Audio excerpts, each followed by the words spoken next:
You see a pug on the sidewalk, wheezing with every step, and you assume that's just what a pug looks like. Something evolution decided, something natural. But the real answer is far stranger. No wolf in the wild has a skull compressed so tightly that it can barely draw a full breath. No wild animal anywhere develops a face like that on its own. A human did this, on purpose, over hundreds of years. And the pug is only the beginning of a much bigger story.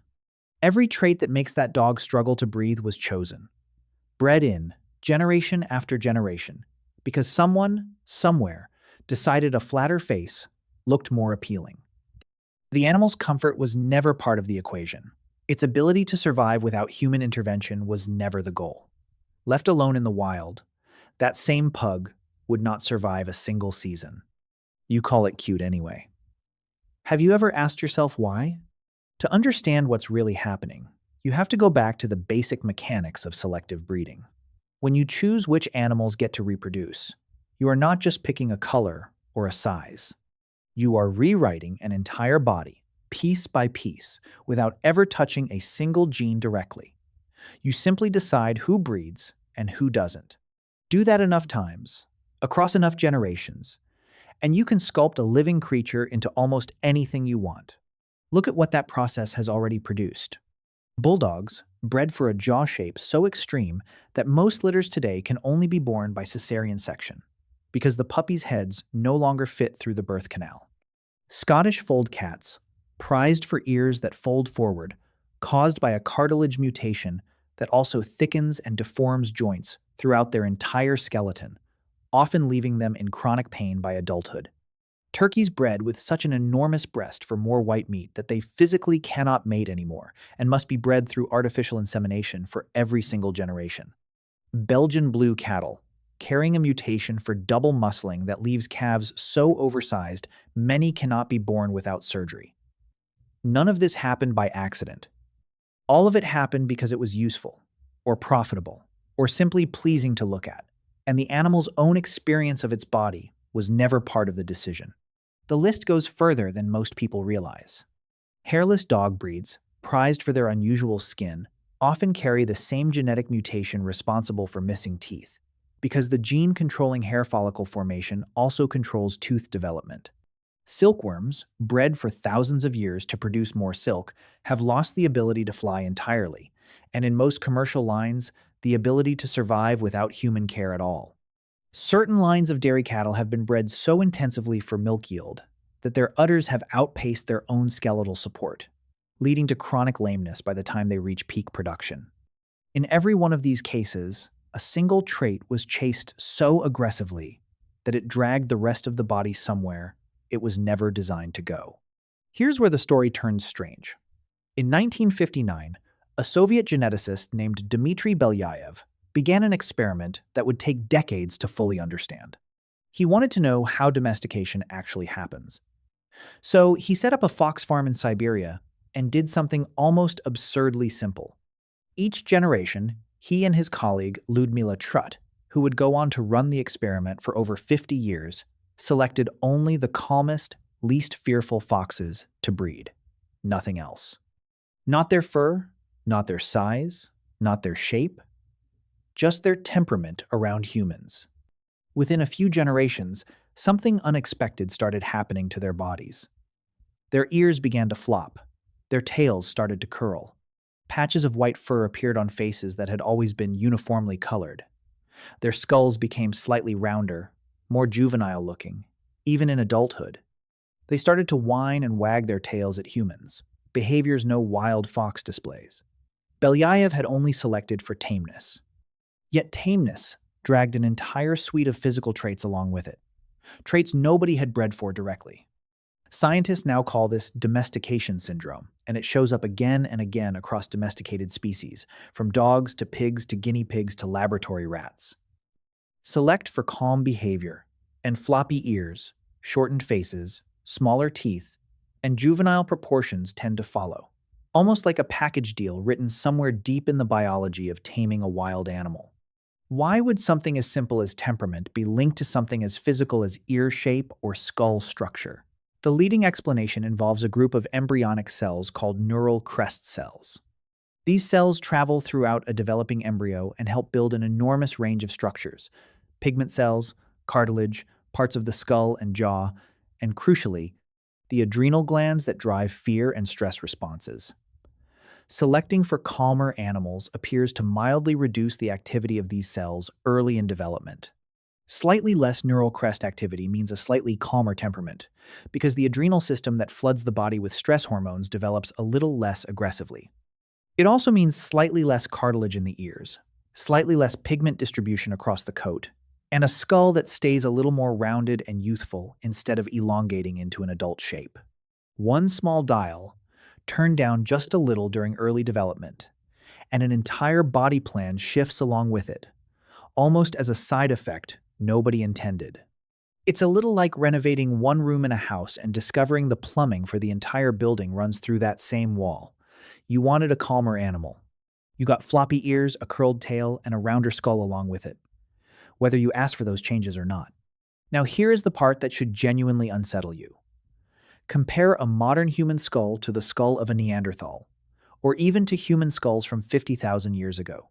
Modern humans have smaller, less pronounced brow ridges, flatter, shorter faces, smaller teeth, a more rounded skull that stays more juvenile-looking well into adulthood. Researcher Robert Sierre and his colleagues studied this shift directly, measuring how human skulls changed over the last 100,000 years, and found that brow ridge size and face shape correlate with testosterone levels during development. Less prenatal and adolescent testosterone exposure produces softer, more juvenile facial features. And that is almost feature for feature. The same shift Belyaev saw in his foxes. The same shift seen in domesticated pigs compared to wild boar. The same shift seen in bonobos compared to chimpanzees. This observation led researchers like Richard Wrangham at Harvard and Brian Hare at Duke University to propose something radical. Humans may have domesticated themselves. Not through a farmer selecting which animals breed, but through something more brutal and more social. For hundreds of thousands of years, groups of early humans may have systematically punished, exiled, or killed the most aggressive, most violent members of their community. Not the strongest. Not the smartest. The most hostile, reactive, and impulsively violent individuals. Do that consistently enough, across enough generations, and you are running Belyaev's fox experiment on yourselves. Except the selection pressure isn't a scientist with a clipboard. It's the entire community deciding, again and again, who gets to stay and reproduce and who does not. Wrangham calls this idea the goodness paradox, because it explains something deeply strange about human nature. On one hand, humans within a group can be extraordinarily gentle, cooperative, and tolerant, compared to almost any other primate. Strangers can sit across from you on a train, and you don't attack them. On the other hand, humans are capable of premeditated, coordinated violence at a scale no other animal comes close to: war, genocide, planned executions. Both of these traits, Wrangham argues, may come from the exact same evolutionary process. Selecting against impulsive, reactive aggression within a group, the kind that erupts in a sudden fight, while leaving the capacity for organized, planned violence completely intact, and in some ways even sharpening it. Isn't it strange that the same species capable of adopting strangers as friends is also the only species that plans wars months in advance? Bonobos offer a living example of what this kind of self-domestication can look like when it runs its full course in another primate. Compared to chimpanzees, their closest relatives, bonobos are far less violent, far more tolerant of strangers, and physically show the same rounder skulls, smaller teeth, and more juvenile facial proportions found in domesticated animals. Hare's research suggests bonobos essentially domesticated themselves over evolutionary time, likely because their environment south of the Congo River was rich in food and free of competition with gorillas, which reduced the pressure that drives chimpanzee aggression. Take away the pressure to fight for survival, and gentler, more cooperative individuals thrive instead, and their bodies soften right along with their behavior. A chimpanzee raised in captivity will still, as an adult, show flashes of the lethal territorial aggression seen in the wild. A bonobo, raised the same way, largely will not. The difference isn't upbringing. It's generations of selection working quietly in the background. Think about what this means for you, specifically. That soft, rounded, almost childlike quality in a human face, the one that makes puppies and kittens and babies universally adorable, is not an accident of biology completely separate from what happened to that pug on the sidewalk. It may be a marker of the exact same underlying process. You are, in a very real sense, walking around in a body shaped by selection against aggression. In much the same way a dog's face was shaped by selection against fear. The dog didn't choose this. And in the deepest evolutionary sense, neither did you. Your ancestors chose it for you, generation after generation, by deciding who among them got to have children and who did not. This reframes something you might do without even noticing, several times a day. When you meet someone new and instantly judge whether their face looks trustworthy or hostile, you are running an ancient piece of software. For most of human history, reading a stranger's face correctly wasn't a social nicety. It could be the difference between forming a lifelong alliance and getting killed in your sleep. The rounder, softer, more youthful a face appears, the safer your brain tends to rate it, almost instinctively, before you've consciously thought about it at all. That snap judgment may be a leftover reward system from thousands of generations of exactly the kind of social selection Wrangham describes. It shows up in smaller moments too. Notice how easily you let a stranger merge into your lane, hold a door, or return a dropped wallet. Small acts of trust you extend dozens of times a week without a second thought. A chimpanzee troop would not extend that same trust to an unfamiliar chimpanzee crossing into its territory. Now notice the opposite feeling, the flash of irritation when someone cuts you off in traffic, sharp and disproportionate to the actual danger involved. That flash is the old reactive aggression Wrangham describes, the same impulsive hostility your ancestors were selected against for thousands of generations, still occasionally slipping through the cracks of an otherwise thoroughly domesticated temperament. It also reframes cuteness itself. Why does a rounded face, big eyes, and a small nose trigger such a strong emotional response in you? Biologists call this set of features the baby schema, first described by the ethologist Konrad Lorenz. And it evolved specifically to make you care for helpless infants who cannot survive without constant attention. But domestication syndrome hijacks that exact same schema in other species.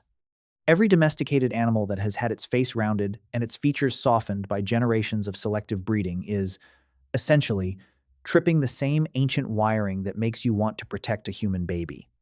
The pug isn't just deformed. It has been unintentionally engineered, generation after generation, to look like something your brain is hardwired to nurture, whether or not that shape lets it breathe properly.